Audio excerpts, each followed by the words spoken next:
Bonjour à toutes et à tous et bienvenue dans le Club VIP, un podcast des médiathèques de Quimper-Bretagne occidentale. Marine au micro. En compagnie de Samuel, nous recevons aujourd'hui Florian Coupeau de Nuts Publishing dans le cadre de notre feuilleton de l'été consacré aux jeux de société. Le Club VIP, Nuts Publishing. Bonjour Florent. Bonjour. Vous allez bien ? Ouais, très très bien. Nous sommes heureux de vous recevoir aujourd'hui pour parler de votre maison d'édition de jeux de société, parce qu'en plus on a la chance, elle est à Quimper, donc ça tombait bien, c'était l'occasion de vous avoir. Est-ce que vous pouvez nous parler un peu de votre maison ? Alors oui, Nuts Publishing a été créé en 2011 par 4 copains qui voulaient publier leurs propres jeux, alors à l'origine des wargames, donc des jeux d'histoire militaire. Moi, je suis arrivé un petit peu plus tard. J'ai dû racheter la société en 2017 avec les mêmes copains qui sont restés. C'est juste que moi, je suis passé à plein temps, enfin au début un peu moins, mais à plein temps le plus vite possible pour m'occuper vraiment de la société. Donc ces 4 personnes-là sont devenues mes associés, travaillaient ponctuellement pour la société en dehors de leur temps libre. Et puis au fur et à mesure du temps, on a réussi à recruter 1, 2, 3 personnes. Et là, donc aujourd'hui, on est 5. On est 3 à plein temps et 2 à mi-temps. Ça fait une bonne équipe. Ouais, ça commence à faire pas mal. Bon, je pense que là, on est quand même pas loin du maximum qu'on peut être, en tout cas. On essaye de couvrir le maximum de spécialités. Et puis pour ce qu'on ne peut pas faire, nous, par exemple les illustrations ou certaines parties de graphisme et autres, on fait appel à des indépendants. Et pour ceux qui se posent la question, pourquoi Nuts ? Parce qu'on nous pose souvent la question. Alors souvent les gens d'ailleurs prononcent Nuts par rapport à la confiserie style la barre comme Mars et autres. En fait, à l'origine, mes associés l'avaient choisi parce que c'est ce qu'aurait dit le général Macauliffe lors de la bataille de Bastogne aux Allemands, qui venaient lui demander de se rendre. Et il leur a dit Nuts. Je vous laisse deviner ce que ça veut dire en anglais. Donc très orienté wargame au départ, histoire militaire. Oui, c'était vraiment que ça. Je pense les 4 premiers jeux, donc de 2011 à 2016, 2017, c'était vraiment de l'histoire militaire. Et en 2018, on a sorti notre première traduction, localisation, parce que je risque d'utiliser le mot anglais, une localisation d'un jeu américain qui s'appelait One Deck Dungeon, donc qui était un jeu solo et 2 joueurs, qui a eu son petit succès.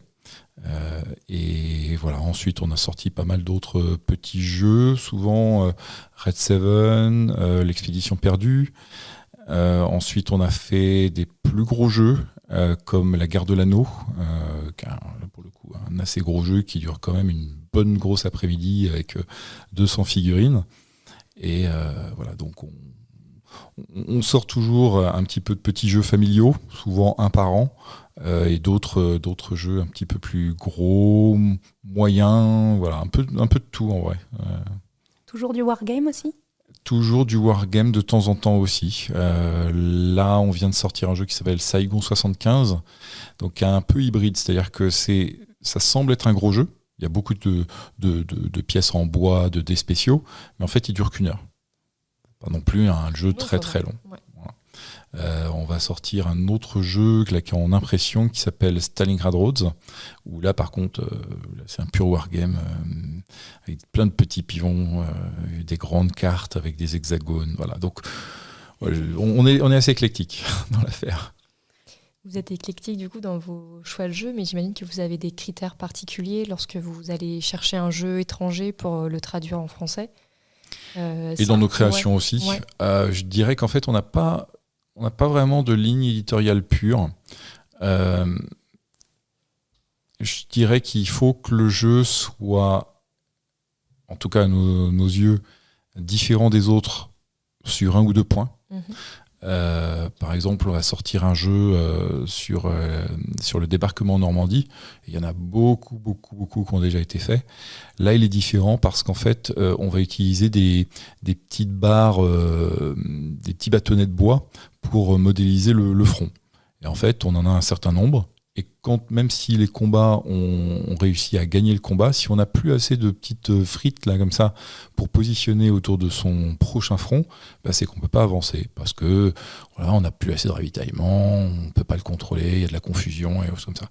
Donc voilà, il faut que ce soit différent, il faut que ce soit un jeu qui, autant qu'on puisse le faire, soit excellent.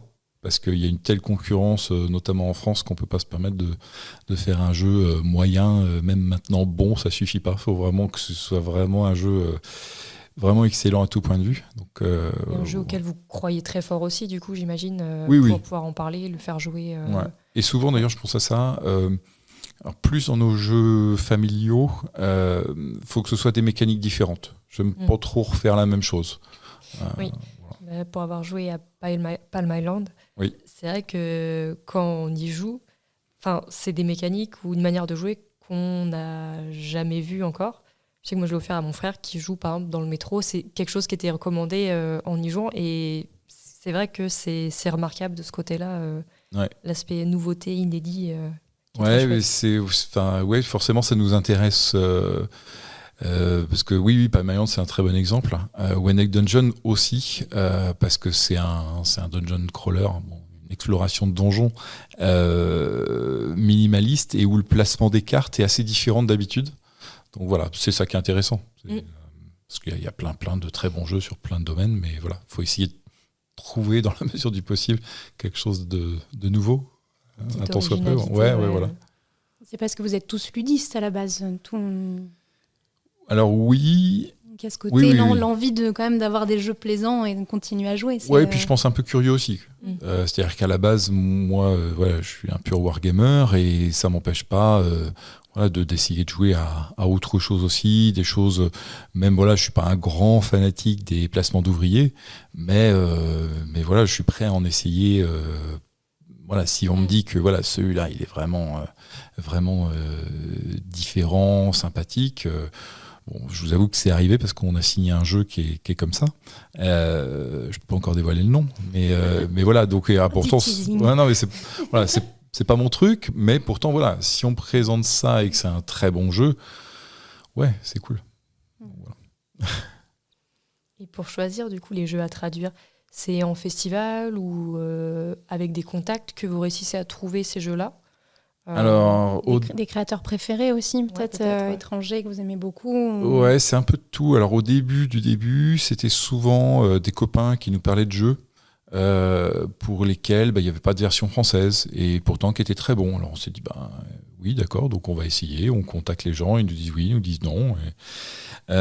Après, il y a des relations de confiance qui sont créées parce que si je reprends encore Asmodee Games, qui est l'éditeur original de One Deck Dungeon, on a fait plusieurs de ces jeux ensuite parce que on les trouvait bons, déjà pour commencer. Deux, ils voient que ça se passe bien, qu'on fait bien notre boulot aussi. Et parce qu'il faut voir qu'il est très très loin aux États-Unis et qu'il ne va pas nous surveiller. Donc comme ils voient que ça marche bien, qu'il y a une relation de confiance qui se crée, et on continue à travailler ensemble. Donc c'est vrai que maintenant on a tendance à plus trop chercher parce qu'on a déjà pas mal de partenariats fiables et qui se font sur la longue durée. Donc c'est cool. Maintenant je pense c'est vrai qu'on est arrivé comme un bon rythme de croisière. Parce qu'en fait, vous sortez à peu près combien de jeux dans l'année? On ne s'est même pas posé la question. C'est une bonne question. Alors, je pense que c'est donc un jeu familial par an à peu près, mais on peut ne pas en avoir. Si on ne trouve pas de jeu qui nous convient, on n'en publie pas. Des jeux, on va dire initiés comme Subterra, donc un peu au-dessus, sans être trop expert non plus. On doit en sortir 2. Et je pense, entre les jeux experts, on doit en sortir 2 et des wargames, 1 ou 2 par an. Donc on va dire que ça oscille entre 4 et 6, quelque chose comme ça. Bon, plutôt 6, mais bon. Mais ça fait quand même 1 tous les 2 mois, ce qui fait quand même beaucoup. Parce que, Mais après, on les travaille pas de la même manière, parce que le public d'un wargame est différent d'autres publics. Donc on n'a pas la même chose à faire, c'est pas sur le même réseau. nécessite. Du coup, moi, je suis très curieuse parce que là, on a parlé de localisation, donc de traduction de jeu, mais vous faites aussi de la création. Oui. Comment est-ce qu'on conçoit un jeu de société? Parce que, voilà, on parle de mécaniques différentes, mais comment on invente des mécaniques nouvelles? Comment ça se passe? Alors, pour nous, on crée nous-mêmes. On est créateurs en interne. On a aussi des créateurs, soit français, soit étrangers, qui nous proposent leurs prototypes. Donc dans ce cas-là, ça ne répond pas à votre question, mais quand c'est des créateurs externes, c'est eux qui ont une étincelle et voilà, qui ont des idées plus ou moins originales par rapport à ce qui a été fait avant. Je ne sais pas exactement. Je suis en train d'essayer de me poser la question en même temps. Alors, il y a une partie où quand on crée, on s'inspire, quoi qu'il arrive, de choses qui ont été faites avant.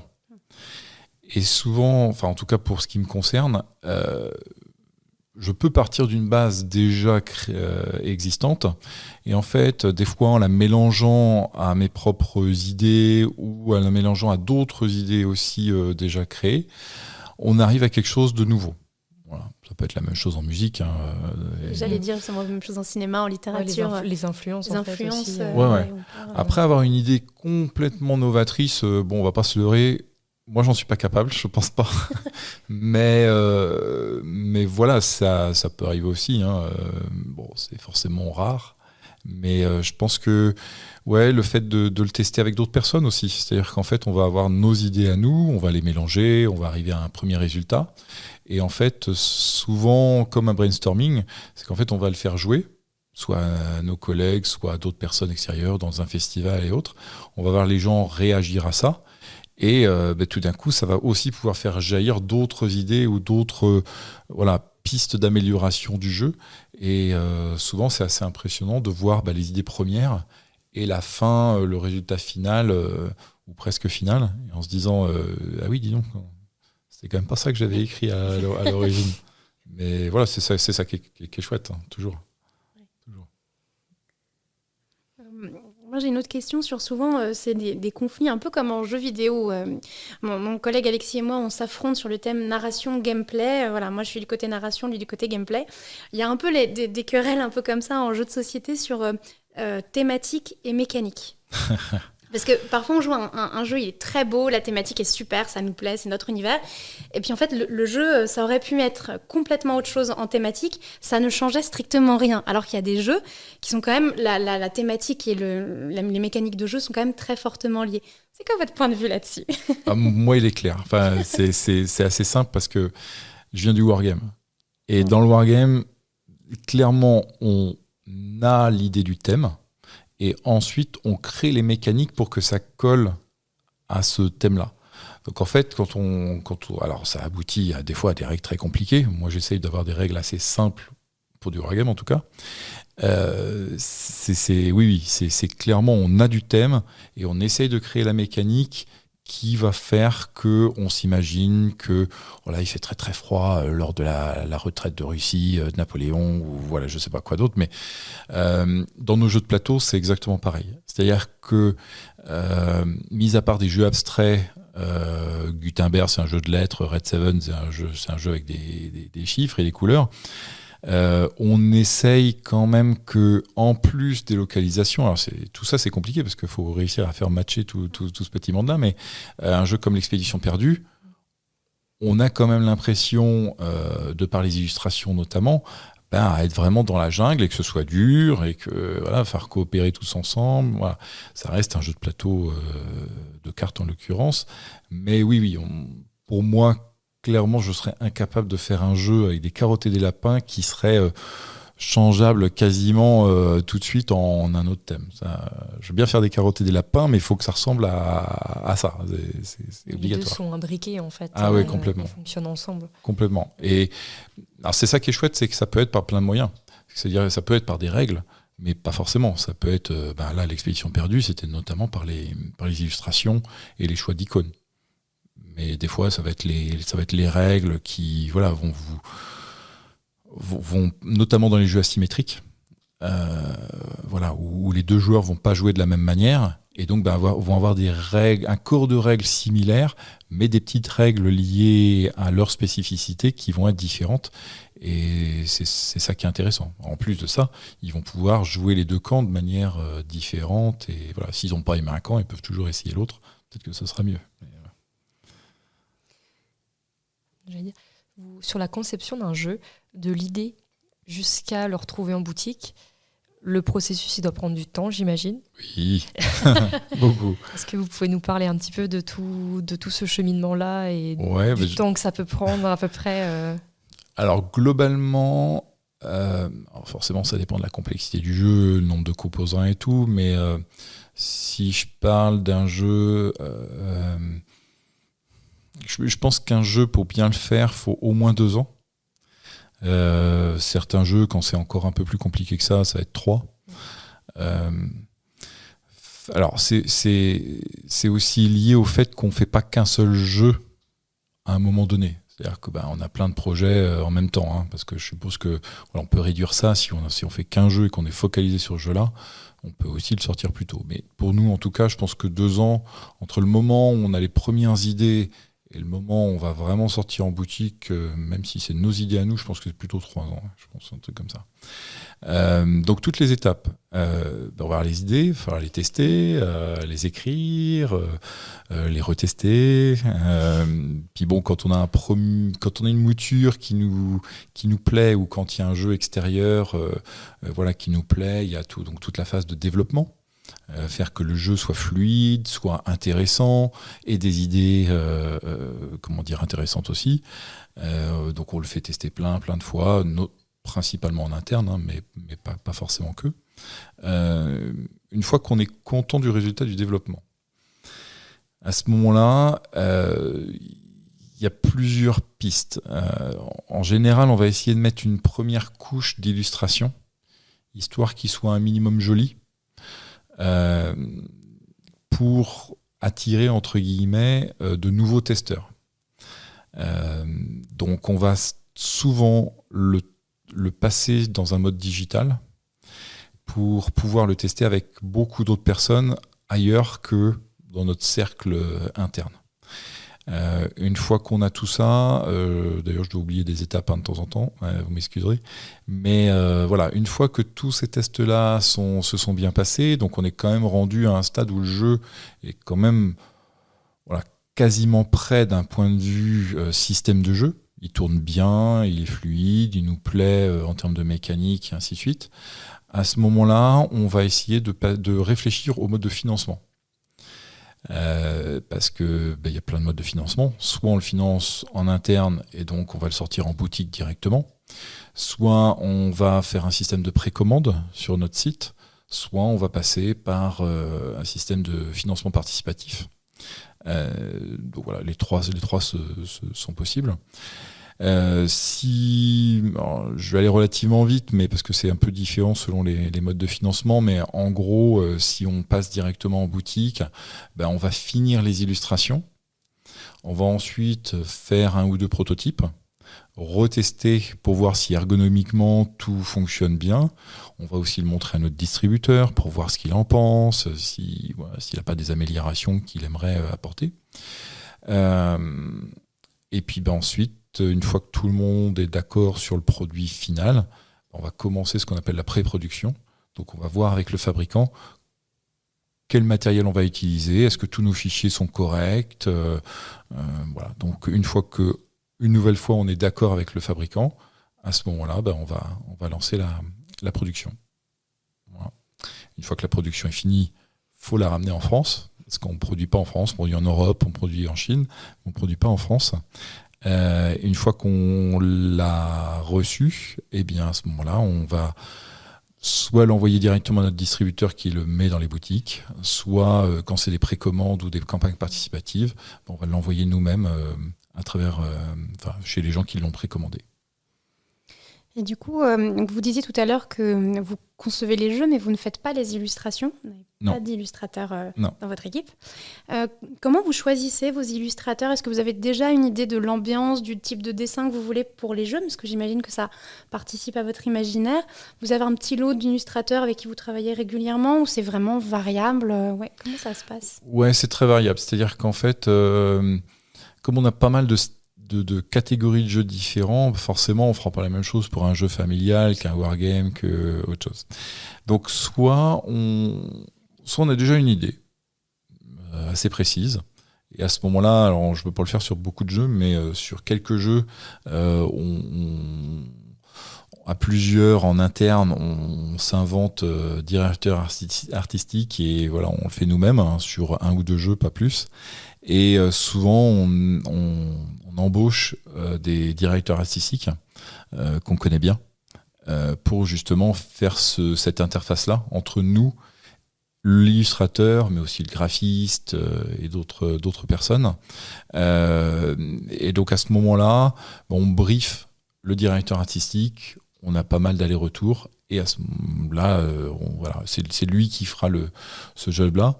Pour les illustrateurs, on travaille avec, c'est variable. C'est-à-dire qu'on n'a pas... Il y a des éditeurs qui travaillent tout le temps avec les mêmes illustrateurs, ce que je peux comprendre.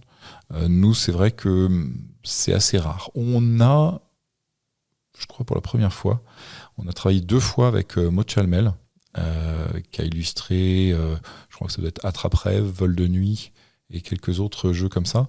Donc c'est elle qui illustre notre prochain jeu qui sort en fin d'année, qui s'appelle Diluvium. Et comme le courant est très très très bien passé avec elle, d'ailleurs elle illustre pour Fluide Glacial par ailleurs,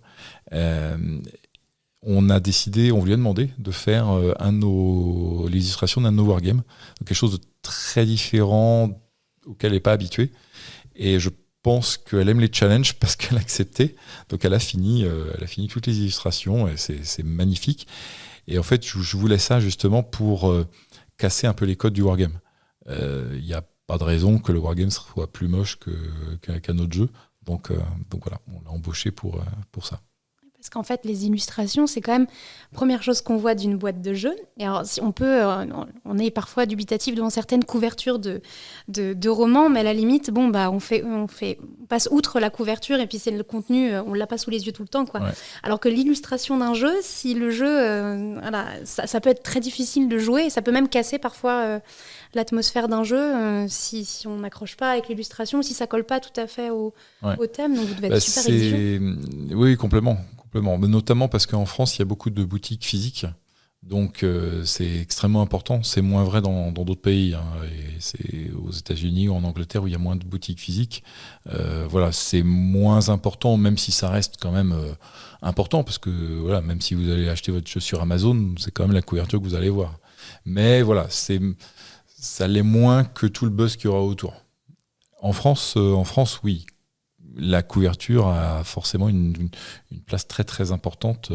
Et c'est aussi pour ça que je pense qu'à l'étranger, la majorité des jeux français a bonne presse parce que il faut que le jeu soit très bon. Mais il n'y a pas que ça. Il faut que la direction artistique soit aussi assez irréprochable. Donc c'est vrai que si je peux me permettre de parler de l'autre maison quimpéroise Bombix, leur direction artistique est toujours excellente. Non seulement elle est très bonne, mais en plus ils sont curieux et ils prennent des risques. Je suis vraiment très admiratif de ça. C'est vrai que on prend pas autant de risques, ça c'est sûr et certain. Mais non, je suis vraiment. C'est vrai que c'est toujours très soigné. Ah oui, c'est très très bien. Ouais. C'est vraiment important. C'est la première chose qu'on voit d'un jeu avant même de découvrir les mécaniques ou le thème. C'est l'enveloppe, quoi. Ouais, après, parfois, même s'il est pas très beau, les mécaniques et le plaisir qu'on prend à y jouer, on arrive à passer outre. Encore heureux. Ça serait dommage, après, il y a tellement de jeux qui sortent par an que forcément, en tout cas en France, c'est compliqué de se passer d'une belle couverture. Oui. Pareil, dans une boutique comme dans n'importe quel objet, c'est compliqué avec une couverture qui est pas très très bien faite. Mais bon. Par ici, on n'est pas trop mal, je pense. Du coup, maintenant qu'on a bien vu comment vous travaillez et votre maison, vous pouvez nous parler de quelques jeux que vous avez édités et vos jeux préférés, ou voilà, différents jeux que vous avez fait Alors je pense qu'en jeu... Alors, je serais bien en peine de vous dire le jeu que je préfère parmi ceux qu'on a édités, parce que sinon je les éditerais pas, clairement. Non, je pense que je les aime vraiment tous. Après, celui, je pense, dont je suis le plus fier, ça doit probablement, c'est pas le seul, hein, mais ça doit être Mini Rogue. Parce que c'était une campagne participative qui a eu quand même 5000 personnes, que ça aurait pu être un fiasco à gérer, parce que 5000 personnes, c'est gigantesque. On s'en est non seulement très bien sorti, mais avec les auteurs, donc Paolo et Gabriel, qui sont vraiment super cool. Ça a été vraiment fluide du début jusqu'à la fin de ce projet-là, qui n'est pas fini, parce qu'on fait une autre campagne participative à la fin de l'année, en octobre, je crois. Donc voilà, on remet ça. Mais c'est vrai que je pense qu'on a vraiment donné le meilleur de nous-mêmes là-dedans. On voulait faire un petit jeu assez minimaliste. Toutes les extensions tiennent dedans, tous les pions, les cubes et tout tient dedans. Il n'y a pas d'espace vide. On peut mettre les protège-cartes dedans. Enfin voilà. Vraiment, on a passé du temps à tout calculer, à tout essayer et tout, mais tout a fonctionné à la fin. Donc ouais, c'est quand même le projet le plus abouti qu'on ait fait, je pense. Ouais. Ça doit être effrayant, je pense, de se lancer en financement participatif, parce qu'en fait, ça passe ou ça casse, en fait. Ouais, oui, et encore non, ouais. non, justement, je vais dire que le financement participatif, c'est ça qui est bien, c'est que si jamais le jeu il marche pas, on le fait pas. Non, on le fait pas. Ouais. Donc c'est moins de prise de risque que de le lancer en boutique. Après, quand on lance en Kickstarter, ou autre chose, Ulule ou ce que vous voulez, il faut quand même montrer aux gens où est-ce qu'on en est et le meilleur de ce que vous avez fait. Donc c'est-à-dire quand même qu'on a financé pas mal avant, parce qu'il faut quand même que le jeu il soit fini. Enfin, pour nous, en tout cas, ce qui nous connaissent, qui ressemble à quelque chose. Ouais. Et nous, en l'occurrence, il est fini à 95%. On accepte toujours les retours des joueurs, et puis des fois, on a fait des erreurs sur les règles et tout, donc on va les changer. Mais non, il est toujours fini. C'est-à-dire qu'on a payé les illustrateurs, les graphistes, tout un tas de gens tout autour, les vidéos, qui coûtent extrêmement cher. Donc forcément, on a mis un peu d'argent, mais on ne l'a pas produit. En fonction du type de jeu, si jamais vous le lancez en boutique directement, ouais, là par contre, vous vous retrouvez avec un stock à gérer si jamais le jeu ne marche pas. C'est plus compliqué. Donc c'est vrai que non, puis là, je parle en tant qu'éditeur qui a un peu d'expérience, mais pour quelqu'un qui lance son premier projet, non, c'est super chouette. Heureusement que ça existe. Au contraire, c'est plus une aubaine. Ah ouais, complètement. Ouais. Ça rassure aussi, je pense, sur la qualité du jeu qu'on fait, si ça fonctionne, etc. L'envie du public. Ouais. Oui, c'est vrai. Et puis c'est un outil de promotion aussi, parce qu'un outil comme là, le principal pour les jeux de société au niveau mondial, c'est Kickstarter. Ça fait une promotion partout dans le monde. Oui, c'est ça, parce qu'en fait, par exemple, Mini Rogue, quand vous le lancez sur Kickstarter, c'est pas que pour le public français, du coup, c'est à l'international directement, en fait. Oui, tout à fait. Oui. Tout à fait. Et c'est vrai que là, alors notamment parce qu'il y a beaucoup de gens à nous suivre, forcément, tout d'un coup, on a vu un éditeur coréen arriver, tout un tas de monde où jamais on aurait été sollicité par ce genre de personnes autrement. Donc voilà. Alors après, c'est comme quand on devient connu dans d'autres milieux, c'est qu'il faut faire le tri, il faut être sûr à qui on a affaire. Mais bon, voilà, c'est mieux qu'un projet qui ne marche pas forcément. Après, c'est chouette si ça a aussi d'autres opportunités. Vous nous disiez tout à l'heure qu'il était traduit en 9 langues, c'est ça ? Ouais, c'est donc ça aurait peut-être pas eu le même effet si ça avait été en boutique. Donc c'est oui, c'est sûr. Très, très c'est chouette. sûr. Ouais. Alors, je sais pas toi, Samuel, mais du coup, j'ai très très envie que vous nous parliez de Mini Rogue et du thème et des mécaniques, parce que là j'ai juste envie d'y jouer, en fait. Voilà, ça y est, c'est trop tard. Alors, Mini Rogue, c'est à la base, c'est un petit concours que Paolo et Gabriel, qui à l'époque bossaient chez Ubisoft Montréal, avaient fait sur Board Game Geek, donc une plateforme, une espèce de tour de Babel et des jeux où il y a absolument tout chez tout.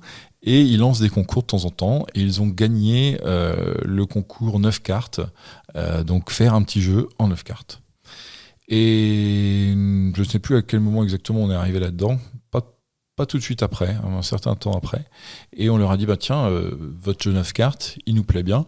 Est-ce que ça vous dit d'en faire quelque chose de un peu plus gros ? Toujours quand même minimaliste, mais un peu plus de variété dans les cartes.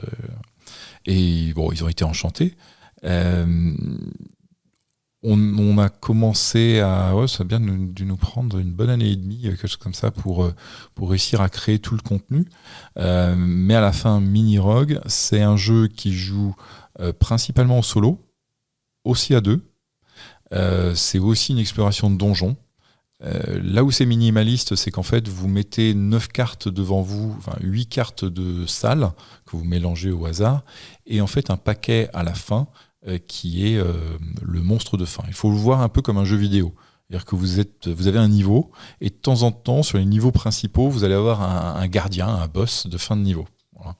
Et à la zone, la 10e zone, vous tombez sur le gros boss de fin de partie que vous devez tuer. En termes d'illustration, on a voulu, c'était leur volonté, et c'est Gabriel qui fait les illustrations. Il voulait rendre hommage à Rogue, qui est en fait un vieux jeu vidéo des années 80, et c'est aussi pour ça qu'ils l'ont appelé Mini Rogue. Et les illustrations vont avec, c'est-à-dire que c'est quelque chose d'assez anguleux, assez minimaliste, mais je trouve que ça va extrêmement bien avec le reste du jeu, et voilà, ça fonctionne très très bien.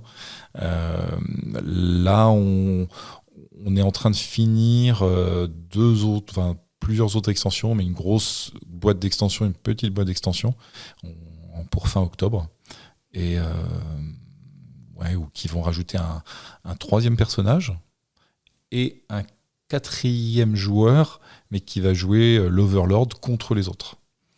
Voilà. Donc de 1 à 2, il va passer de 1 à 4, mais quand on est 4, on est forcément à 1 contre eux, 1, 2, 3 joueurs en face de soi. Il y a un méchant contre les autres. Voilà.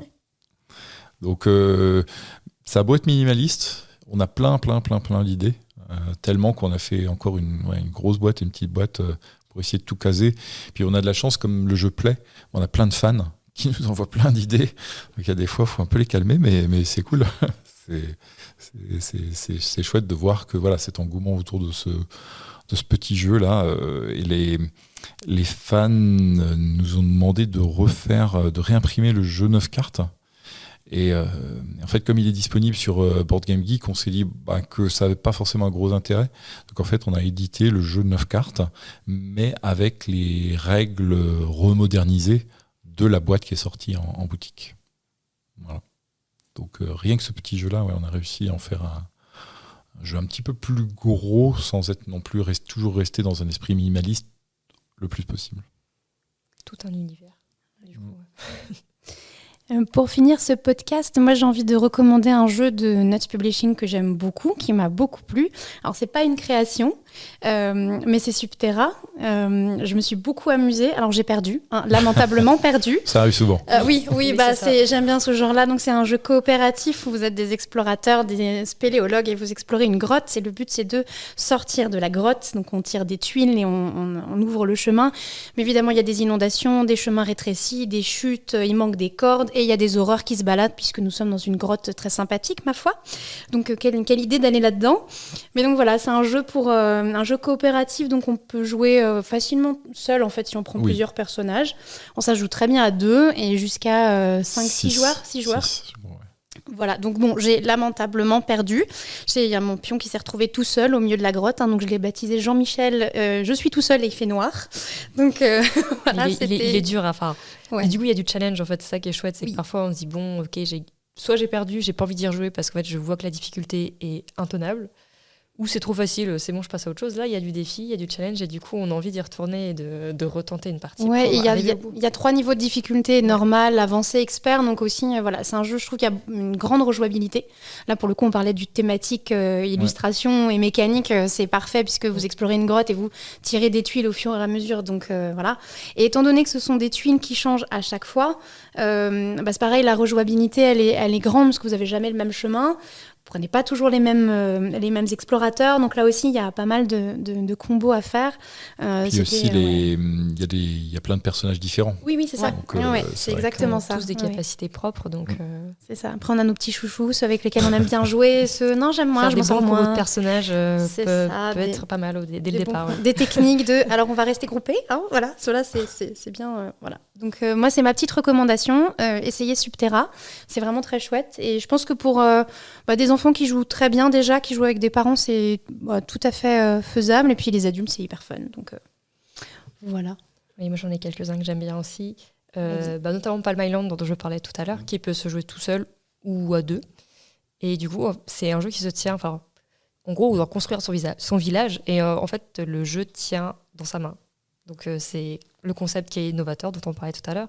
Et dès qu'on récupère une ressource, on va déplacer la carte sur le côté et au fur et à mesure, on va pouvoir upgrader son village. Donc, on a un certain nombre de tours pour y parvenir. Donc, c'est un challenge contre nous-mêmes, réussir à mettre les bonnes ressources de côté pour réussir à débloquer tous les nouveaux items, etc. Donc, testez celui-ci. Si vous êtes tout seul ou à deux, ça marche bien. Et j'aime beaucoup One Deck Dungeon aussi, que j'avais testé en boutique et que j'avais acheté par la suite directement. Et l'innovation aussi, c'est qu'en fait, on explore un donjon, on doit tuer des monstres.